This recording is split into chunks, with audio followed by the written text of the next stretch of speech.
ദൈവനാമം മഹത്വപ്പെടുമാറാകട്ടെ. ഈ നല്ല സമയത്തിനായി കർത്താവിനെ സ്തുതിക്കുന്നു, സ്തോത്രം ചെയ്യുന്നു. I thank God Almighty for this beautiful opportunity that God has gifted to stand with the Word of God in this church. For today's meditation, let us turn our attention to the Gospel of Saint Luke, chapter 19, verse 1 to 10. And I request one of you to read Saint Luke, chapter 19, verse 1 to 10.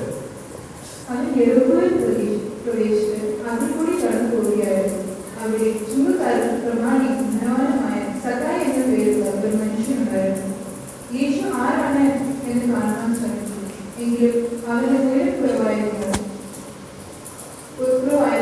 പുരുഷനും കഴിയാൻ കഴിയില്ല.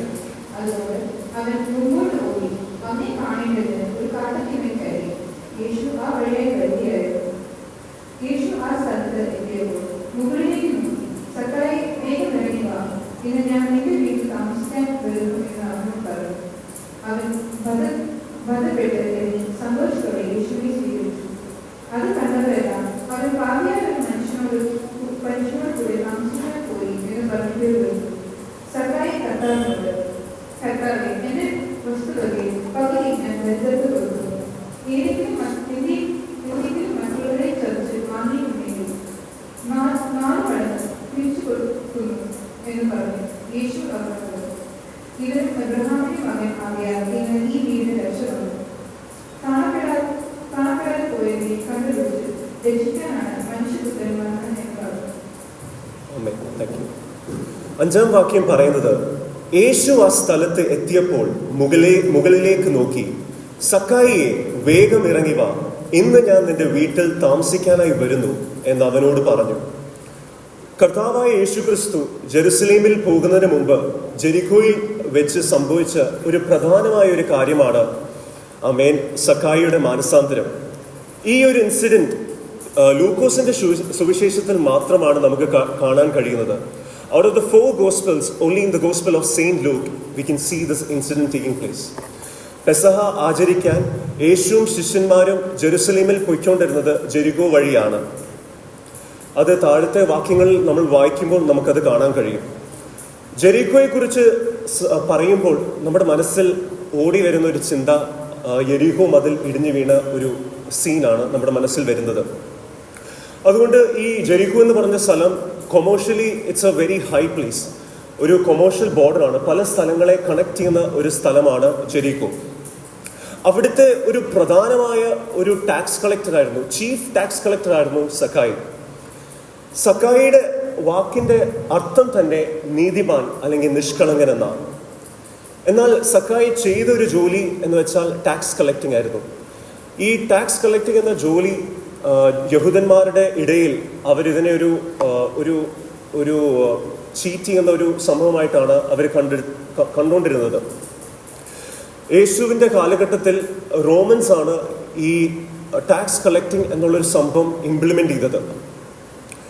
അപ്പം romance use ചെയ്തത് യഹൂദന്മാരെയാണ് ഇത് tax collect ചെയ്യാൻ വേണ്ടി. പക്ഷേ യഹൂദന്മാർക്ക് ഇത് ഒട്ടും ഇഷ്ടമല്ലായിരുന്നു. കാരണം ഇവർ എപ്പോഴും വിചാരിച്ചിരുന്നത് സൊസൈറ്റിയെ ചീറ്റ് ചെയ്യുന്ന ഒരു സംഭവം എന്നാണ്. അങ്ങനെ ടാക്സ് കളക്ട് ചെയ്തുകൊണ്ടിരുന്ന ഒരു വ്യക്തിയായിരുന്നു സക്കായി. അപ്പം സൊസൈറ്റിയുടെ ഒരു ലേബൽ ഇയാൾക്ക്, ഈ ഒരു വ്യക്തിക്ക് ഉണ്ടായിരുന്നു, പാപി എന്നുള്ളൊരു ലേബൽ. അതുകൊണ്ടാണ് പലപ്പോഴും പാപിയായ ചുങ്കക്കാരൻ എന്ന് വിളിക്കുന്നത്.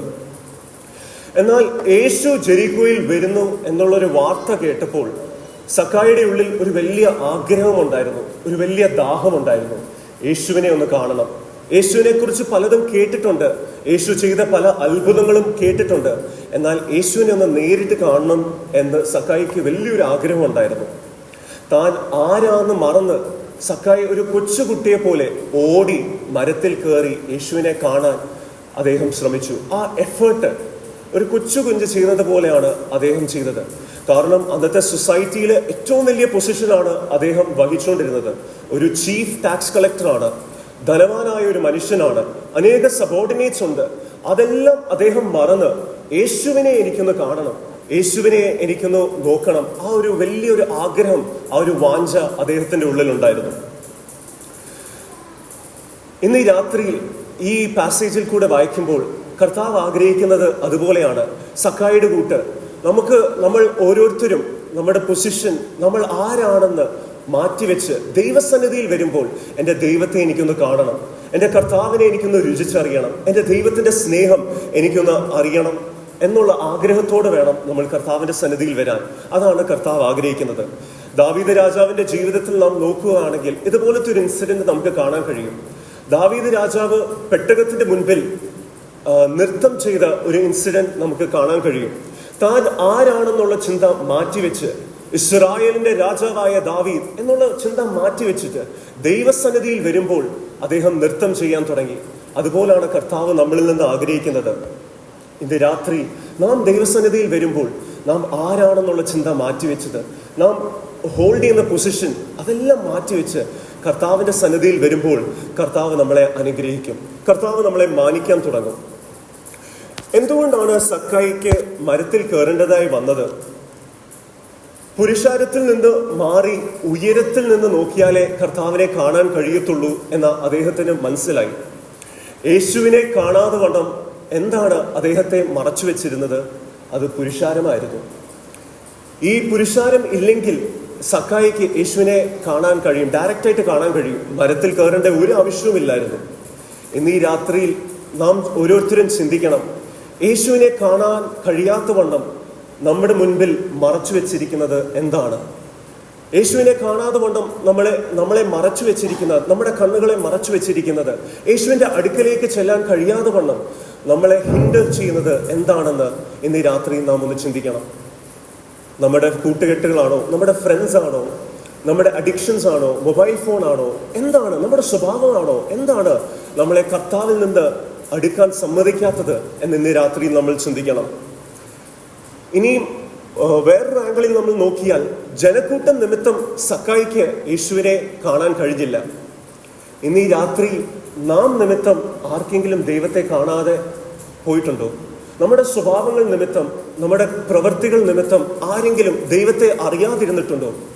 നമ്മുടെ പ്രവൃത്തികൾ നിമിത്തം ആരെങ്കിലും ദൈവപാതയിൽ പോകുന്ന ആരെങ്കിലും നമ്മൾ തെറ്റിച്ചിട്ടുണ്ടോ? ഇന്ന് രാത്രിയിൽ നമ്മൾ അത് ചിന്തിക്കണം.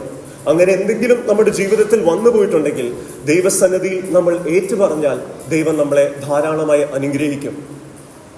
ഇവിടെ നമുക്കൊരു കാര്യം കാണാം, ഒരു കാര്യം ചിന്തിക്കാം. കർത്താവ് ജെരിക്കോയിൽ കൂടെ നടന്നു പോയപ്പോൾ ആ മരത്തിന്റെ ആ സൈഡിൽ എത്തിയപ്പോൾ കർത്താവ് മുകളിലോട്ട് നോക്കി സക്കായിയെ ഇറങ്ങി വാ എന്ന് വിളിച്ചു.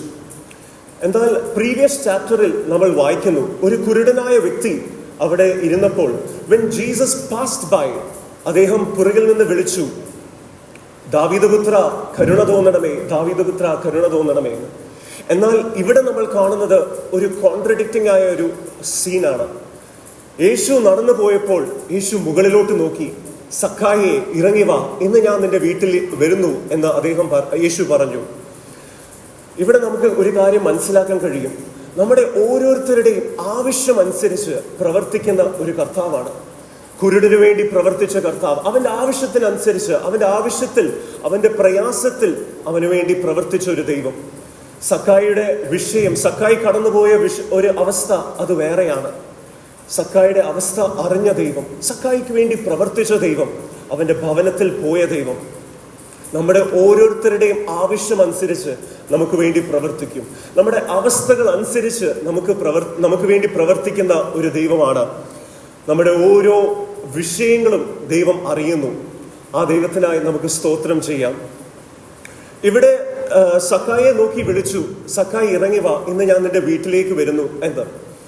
അപ്പം അടുത്ത വാക്യങ്ങൾ വായിക്കുമ്പോൾ നമുക്ക് കാണാൻ കഴിയും, അവിടെ നിന്ന് ജനക്കൂട്ടം അവിടെ പിറുപിറുക്കാൻ തുടങ്ങി. കാരണം യേശു സക്കായിയുടെ വീട്ടിലോട്ട് പോകുന്നത് അവർക്കാർക്കും അക്സെപ്റ്റ് ചെയ്യാൻ പറ്റാത്തൊരു കാര്യമാണ്. കാരണം അന്നത്തെ കാലത്ത് യഹൂദന്മാരോ റബ്ബിമാരോ ആരും ഇങ്ങനത്തെ ഒരു പ്രമാണിയുടെ വീട്ടിൽ ചെല്ലാറില്ല. കാരണം അവർ പാപിയ എന്നാണ് അവർ കണക്കിട്ടത്.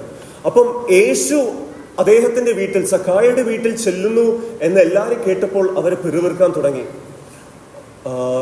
സക്കായിയുടെ മനസ്സിലും ഒരു കുറ്റബോധം, ഒരു വിഷമം ഉണ്ടായിരുന്നു കാണും. അതുകൊണ്ടാണ് സക്കായി പറയുന്നത്, ഞാൻ അന്യായമായി എടുത്ത പൈസ, ഞാൻ ജനങ്ങളിൽ നിന്ന് അന്യായമായി എടുത്ത പൈസ ഞാൻ അവർക്ക് 4 ഇരട്ടിയായി തിരിച്ചു കൊടുക്കുമെന്ന്. യഹൂദന്മാരുടെ നിയമപ്രകാരം അനുസരിച്ച് അന്യായമായി അങ്ങനെ പൈസ എടുത്തെങ്കിൽ അത് 4 ഇരട്ടിയായി കൊടുക്കണം. പാപിയായി കിടന്ന സക്കായിയുടെ മനസ്സിൽ സമ്പത്തിന് വേണ്ടി നടന്ന സക്കായിയുടെ മനസ്സിൽ ഒരു മാനസാന്തരം വന്നു. എപ്പോഴാണ്? യേശു അദ്ദേഹത്തിന്റെ ഭവനത്തിൽ ചെന്നപ്പോൾ, യേശു അദ്ദേഹത്തിന്റെ വീട്ടിൽ ചെന്നപ്പോൾ അദ്ദേഹത്തിന്റെ ജീവിതത്തിൽ ഒരു മാനസാന്തരം സംഭവിച്ചു. അദ്ദേഹത്തിന്റെ ജീവിതത്തിൽ ഒരു രക്ഷയുടെ അനുഭവം സംഭവിച്ചു. പാപി എന്ന് ലോകക്കാരെല്ലാം സീൽ ചെയ്ത ഒരു ഭവനത്തിലാണ് യേശു ചെന്നത്. അത് നിമിത്തം അവിടെ ഒരു മാനസാന്തരം വന്നു. ഒരു കംപ്ലീറ്റ് ട്രാൻസ്ഫോർമേഷൻ, ഒരു കംപ്ലീറ്റ് ചേഞ്ച് ആണ് അവിടെ സംഭവിച്ചത്. അതുകൊണ്ടാണ് when Jesus said that today salvation has come to this house because this man is the son of Abraham. അബ്രഹാമിന്റെ മകനായി കണക്കിട്ടു. ആമേൻ. എപ്പോഴാണ്? അവൻ മാനസാന്തരത്തിലേക്ക് വന്നപ്പോഴാണ്. യേശുവിനെ ഒന്ന് കാണാൻ മാത്രം ആഗ്രഹിച്ച സക്കായി, എന്നാൽ യേശു അവന്റെ ഭവനത്തിലേക്ക് വന്നു. ആദ്യം യേശുവിനെ കാണാൻ ചെന്നത് കാട്ടത്തി മരത്തെ കൈപിടിച്ചാണ് കയറി യേശുവിനെ കാണാൻ ശ്രമിച്ചത്. എന്നാൽ വീട്ടിലോട്ട് പോയപ്പോൾ യേശുവിന്റെ കൈപിടിച്ചാണ് വീട്ടിലോട്ട് പോയത്. യേശു ഉണ്ടായിരുന്നു അവന്റെ കൂടെ. എപ്പോഴും ഒരു മണി ബാഗ് മാത്രം കൈപിടിച്ചുകൊണ്ട് പോയ സക്കായി ഇപ്പോൾ യേശുവിന്റെ കരത്തെയാണ് പിടിച്ചിരിക്കുന്നത്. സൊസൈറ്റി എല്ലാവരും ബ്ലെയിം ചെയ്യുന്ന ഇങ്ങനത്തെ ചില ആൾക്കാരുണ്ട്. എല്ലാവരും പാപിയെന്ന് സീൽ ചെയ്യുന്ന ആൾക്കാർ. അവർക്കൊക്കെ വേണ്ടത് നമ്മുടെ ഒരു അറ്റൻഷനാണ്. നാം അവരുടെയൊക്കെ നടുവിൽ ഇറങ്ങിച്ചെന്ന് കർത്താവിനെ കാണിച്ചു കൊടുക്കണം. ഇതാണ് കർത്താവിന്റെ ആഗ്രഹം. ഇന്നത്തെ കാലത്ത് അനേക യൗവനക്കാര് തെറ്റായ വഴി കൂടെ നടക്കുമ്പോൾ കർത്താവ് ആഗ്രഹിക്കുന്നത് അവരെ എല്ലാവരെയും ദൈവത്തിലേക്ക് കൊണ്ടുവരണം, മാനസാന്തരത്തിലേക്ക് കൊണ്ടുവരണമെന്നാണ്.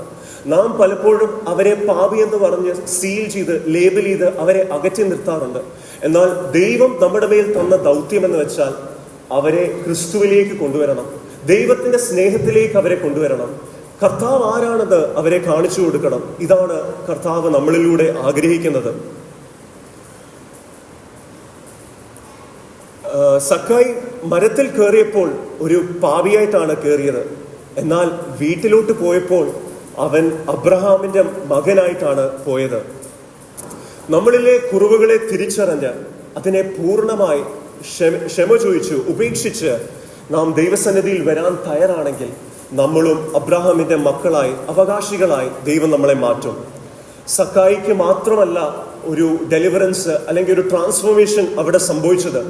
അവന്റെ ഭവനത്തിലുള്ള എല്ലാവർക്കും ഒരു വിടുതലായിരുന്നു. ഒരു മാനസാന്തരത്തിന്റെ അനുഭവം അവിടെ വന്നു. ക്രിസ്തുവിന്റെ പ്രകാശം അവിടെ വന്നു.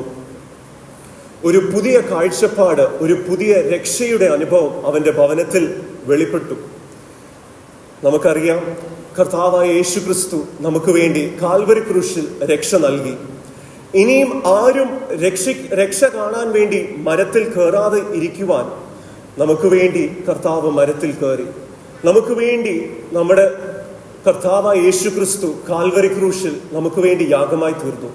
നമ്മുടെ രക്ഷയ്ക്ക് വേണ്ടി സൗജന്യമായി നമുക്ക് നൽകിയ രക്ഷ, നാം ക്രിസ്തുവിലേക്ക് അടുക്കുവാൻ വേണ്ടി, ആ സ്നേഹത്തിലേക്ക് അടുക്കുവാൻ വേണ്ടി സക്കായിയുടെ കൂട്ട് കർത്താവിന്റെ കൈ പിടിച്ച് നടക്കുവാൻ, കർത്താവിനെ ഹൃദയവുമായി സ്നേഹിക്കുവാൻ, ആഴത്തിൽ സ്നേഹിക്കുവാൻ നമുക്ക് ഇടയാവണം. സക്കായിയുടെ കൂട്ട് നമുക്കും കർത്താവിന്റെ കൈ പിടിച്ച് നടക്കാം. നമുക്ക് നമ്മളെ തന്നെ ദൈവസന്നിധിയിൽ സമർപ്പിക്കാം. ഈ വചനങ്ങളാൽ ദൈവം നമ്മളെ എല്ലാവരെയും അനുഗ്രഹിക്കട്ടെ.